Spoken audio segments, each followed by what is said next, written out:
د پاسون ډیرو قدرمنو کتونکو د سمادان جمله خوا د مینه خلوص نه ډک سلامونه قبول کړئ.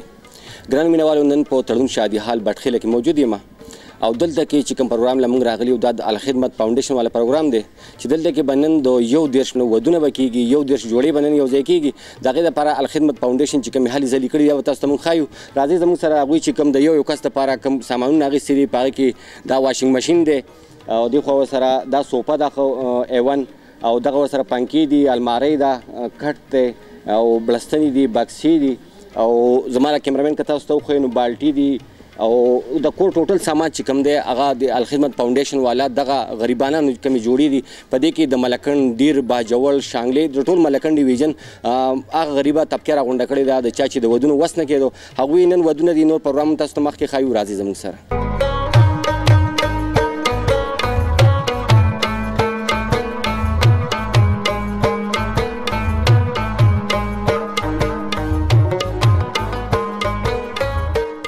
ګران مینوالو، څنګه چې تاسو ته ما ووایي چې دلته کې نن په تړون شادي حال کې د یو دیرش زلمو ودونه دي، د یو دیرش جوړې به نن یو ځای کېږي. په هغه کې نن موږ سره زبیر خان چې کوم د دیر پاین سره تعلق ساتي هغه موږ سره موجود دی.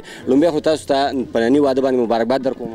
مننه، شکریه. نن ته څه ګڼې چې تا له الخدمت فاونډیشن والا کوم بیډ یې کړی دی، تر بیډ نه والې تر کاشوغو چمچو پورې هغوی تاسو له سامانونه لیکلي دي، په هغې کې کالیم شامل دي، په هغې کې به د خلکو ته ولیمه هم ورکوي. څه ګڼې د الخدمت دپاره څه تاثرات لري؟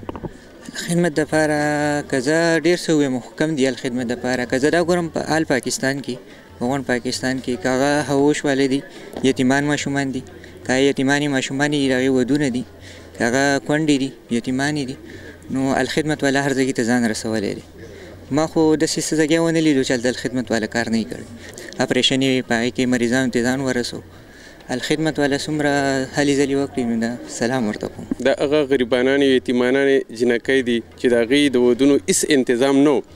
الحمدلله مونږ د الخدمت فاونډیشن زیر اهتمام د هغې دپاره دا انتظام کړی دی چې په دې کې د هر یو دپاره کوم پیکج دی هغه د 1.5 لک روپو دی او دا د دې دپاره کو چې په دې معاشره کې داسې کم بېکسه او بېوسه خلق وي او د هغې هېڅوک سرپرست نه وي، نو الخدمت فاونډیشن دا په خپله ذمه اخیستې ده چې انشاءالله داسې خلقو مونږ نګراني هم کوو، د هغې دپاره به تعاون او مرسته به کوو. د دې وجې زه په دې الله تعالی ډېر زیات شکر ادا کوم چې نن د 31 کورونو د آبادۍ دپاره دلته د پروګرام دی چې په دې کې مرکزي جماعت مشر د الخدمت مشر سراج الحق صاحب مدعو دی، انشاءالله به راځي.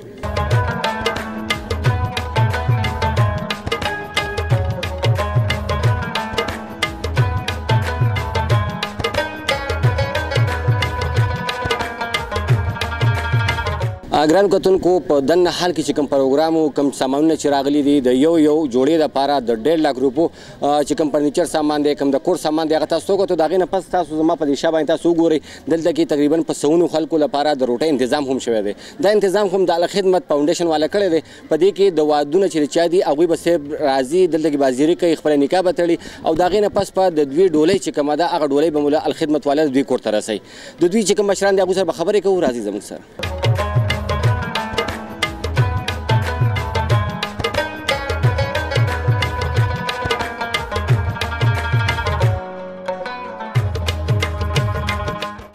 यतीम बच्चियों को ज़िंदगी में खड़ा करने के लिए ये एक बहुत अहम प्रोग्राम है कि 31 ख़ानदानों को आज ये मौका मिल रहा है एड फॉर एक्शन यूके की तरफ से और अलखिदमत फाउंडेशन पाकिस्तान ने इस खूबसूरत महफिल को सजाया है और मेरे लिए ये बहुत खुशी की बात है कि मैं इस प्रोग्राम में शरीक होकर इसको अपनी आँखों से देख रहा हूँ.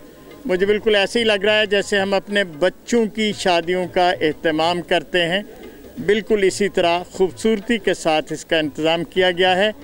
मैं दुआगो हूँ सब के लिए कि अल्लाह उनकी ज़िंदगी में बरकत लाए और हमारे मुल्क के अंदर के मुखय्यर हज़रात इस तरह की कार्रवाई और इस तरह की एक्टिविटीज़ को जारी रखें ताकि ज़रूरतमंद ख़ानदान محروم न रहें इस तरह के मौके से. د خوشحالۍ په دې موقع باندې په تړون شادي حال بټخیله کې یو خوندوره دستوره جوړه کړې شوې وه چې پکې د ملکنډ ډیویژن د الخدمت فاونډیشن د ټولو ضلعو مشرانو ګډون کړی و. د دې پروګرام مشر میلمه د جماعت اسلامي امیر سراج الحق د راتلو په وخت د الخدمت فاونډیشن ملګرو د دوی تود هرکلی وکړو او ګلونه یې ورباندې وشیندل.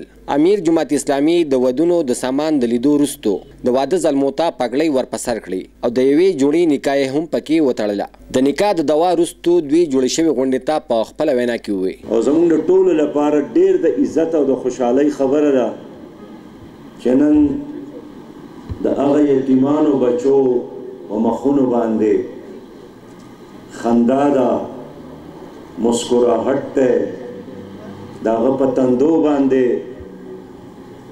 څه د خوشحالۍ کرښې مو لیدلې او په دې موجوده ماحول کې چې د دې وبا د وجې نه ځان ځاني ده، یره ده، ډپریشن دی. نن ستاسو په دې مجلس کې زمونږ د 11 یتیمانو بچو په مخونو باندې اطمینان، سرور او د خوشحالۍ کرښې دي. مونږ په دې د الله شکر ادا کوو.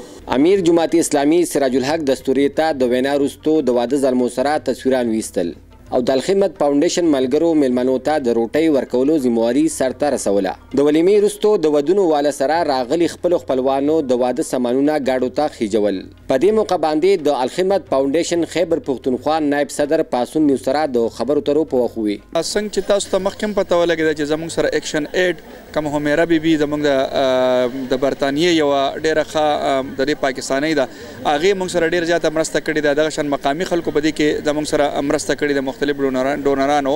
او دا زموږ اولنۍ سلسله نه ده، د دې نه مخکې موږ په مختلف ځایونو کې پروګرامات کړي دي. د 100 پورې په تعداد کې هم موږ په یو وخت کې ودونه چې دي هغه کړي دي. دغه شان کله د 50 کله 30 دا نن دا پیره موږ په ملکن ډیویژن چې موږ په دې کې موږ وخت په وخت د جهیز په مد کې خلکو سره تعاون کوو، خو داسې موږ مجموعي پروګرام نه کړی چې موږ ودونه چې دي هغه په ترتیب سره وکړو. نو دا موږ اولنی ځل دلته په ملکن ډیویژن کې دا د اجتماعي ودونو چې هغه خالص چې کم یتیمانی ماشومان دي د هغو دپاره موږ اهتمام کړو. نو الحمدلله هغه په ډېر ښه طریقې سره وشو او موږ دوی ته جهیز سامان هم ورکړو چې تقریبا د هغې د 1.5 لک نه 2 لک روپو پورې دې واده باندې د یو کس چې هغه موږ دلته خرچه راله. دا خو زموږ ټول د الخدمت رضاکارو لاول خو موږ د دې پرچیزنګ چې دی نو هغه په ترتیب سره د موږ د هر څیز دپاره لکه په دې طریقې تلي یو څیز موږ ته ښه موږ چې ښه کوالټي کوم څیز کتی شو هغه موږ د هغې ریټونه واغسته، هغه مو واغسته او بیا موږ دلته هغه پرون دلته را رسېدل شروع شو او تاسو کاته چې هغه په ویل مینج طریقې سره زموږ رضاکارو چې دی هغه خلکو ته لګولي او الحمدلله هغه اوس په دې وخت کې ډیلیور کېږي او ټول خلک چې دی هغه خپلو کورونو ته وړي. زموږ کتونکي تاسو ګورئ دوی ته څه پیغام ورکوئ؟